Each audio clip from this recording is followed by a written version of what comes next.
All right, so now we've blended everything together where we like it, and now we're going to save it. But what we need to do is first merge all our layers together. And so we're going to first save it as a PSD, and then we're going to say layer, merge, visible, but make sure to turn off your background. So there's just an empty grid. And now we have everything on one layer, and we're going to say file, save as a Tiff, because it's going to be useful in our next assignment. So it's assignment 2 Tiff. Always have LZW on it.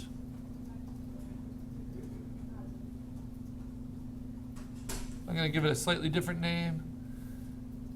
I might call it Creature Collage Flattened, because it's all one layer now. Assignment. Now the reason we didn't say flatten image and instead we said merge visible was so that we can still have transparency around it instead of filling that in with white space. Now I'm going to say file, save as a PNG, and that PNG allows for it to go up online. That's an online format that supports transparency. And make sure when you save it as a PNG, you're navigating it to the desktop. So save as, there it is, PNG. And then you can close it. Now when you open it up as a PNG, in preview, you can just double click. It's like a floating sticker, and it will show you just on the white background, on the gray background, what it is. And you might see little edges that still need to be cleaned up, but that's pretty good.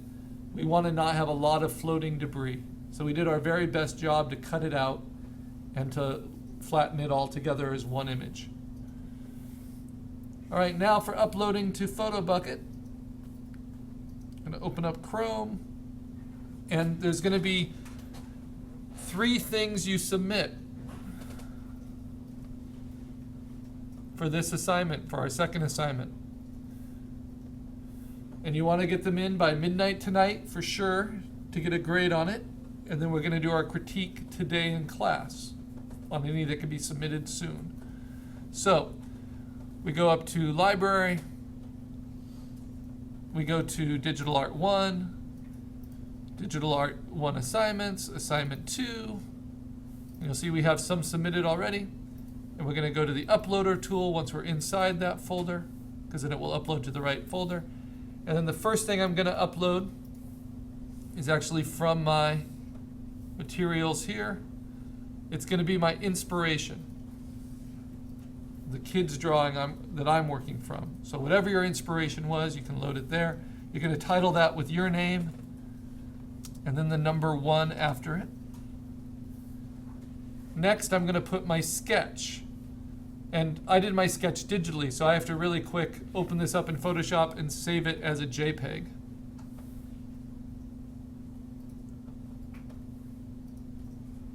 Because you can't put PSD files online. It doesn't support different layers, but now it will support this just fine. And I'm going to call that Carl Fry 2. And then lastly, your finished PNG.